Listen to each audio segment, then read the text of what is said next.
ఈసారి ఐపీఎల్లో సాయి సుదర్శన్ ప్రత్యేక ఆకర్షణగా నిలుస్తున్నాడు. టెక్నిక్ తో కట్టిపడేస్తున్నాడు. ఓపెనర్ గా అవకాశాలను వినియోగించుకుంటున్నాడు.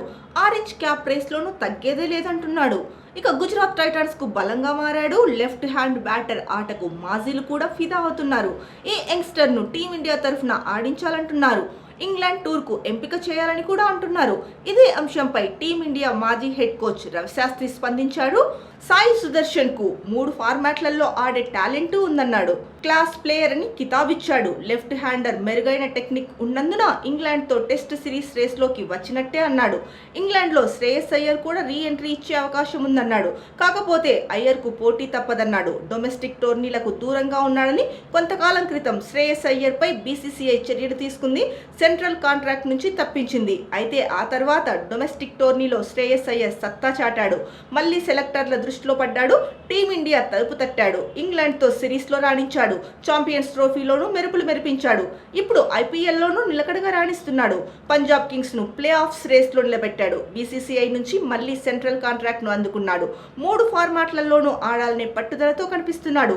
ఇంగ్లాండ్ తో టెస్ట్ సిరీస్ లో శ్రేయస్ ను బరిలో దింపడం ఖాయమనుకునేలా ప్రస్తుతం ఆడుతున్నాడు. అందుకే ఇంగ్లాండ్ తో సిరీస్ కు రేస్ లో అయ్యర్ కూడా ఉన్నాడని టీమిండియా మాజీ హెడ్ కోచ్ రవిశాస్త్రి చెప్పుకొచ్చాడు.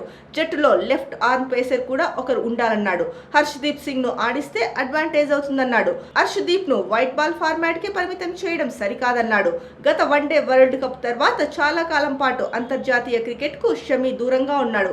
ఇంగ్లాండ్ తో టీ20 సిరీస్, వన్డే సిరీస్ తోనే మళ్లీ టీమిండియా జెర్సీ వేసుకున్నాడు. ఆ తర్వాత ఛాంపియన్స్ ట్రోఫీలోనూ బరిలో దిగాడు. బూమ్రా లేని లోటు కనిపించకుండా తన వంతు పాత్ర పోషించాడు. భారత జట్టు ఛాంపియన్ గా నిలవడంలో కీలకంగా నిలిచాడు. అయితే ఐపీఎల్లో మాత్రం షమి దారుణంగా విఫలమవుతున్నాడు. ఏ మాత్రం ఇంపాక్ట్ చూపించలేకపోతున్నాడు. గుజరాత్ టైటాన్స్ తో మ్యాచ్ లో అయితే 4 ఓవర్ల కోటా కూడా పూర్తి చేయలేదు. 3 ఓవర్లకే పరిమితమయ్యాడు. 48 పరుగులు సమర్పించుకున్నాడు. ఇప్పటి వరకు 9 మ్యాచ్ల్లో 6 వికెట్లు సాధించాడు. 11.23 ఎకానమీ రేట్ తో పరుగులు ఇచ్చాడు. ఈ ప్రదర్శన టీమిండియాలో షమి స్థానంపై ప్రభావం చూపే అవకాశం ఉందని మాజీలు అభిప్రాయపడుతున్నారు. షమి ఫామ్ ఆందోళనకు గురి చేస్తోందంటున్నారు. బార్డర్ గవాస్కర్ ట్రోఫీలో బూమ్రా ఒక్కడే పోరాటం చేశాడని గుర్తు చేస్తున్నారు. షమి బౌలింగ్ లో పేస్ తగ్గింది అంటున్నారు. ఒకే ప్రదేశంలో బంతులు వేయలేకపోతున్నాడని మాజీలు విమర్శలు గుప్పిస్తున్నారు. ఇలాగైతే ఇంగ్లాండ్ టూర్ కు షమి వెళ్లడం కష్టమే అంటున్నారు.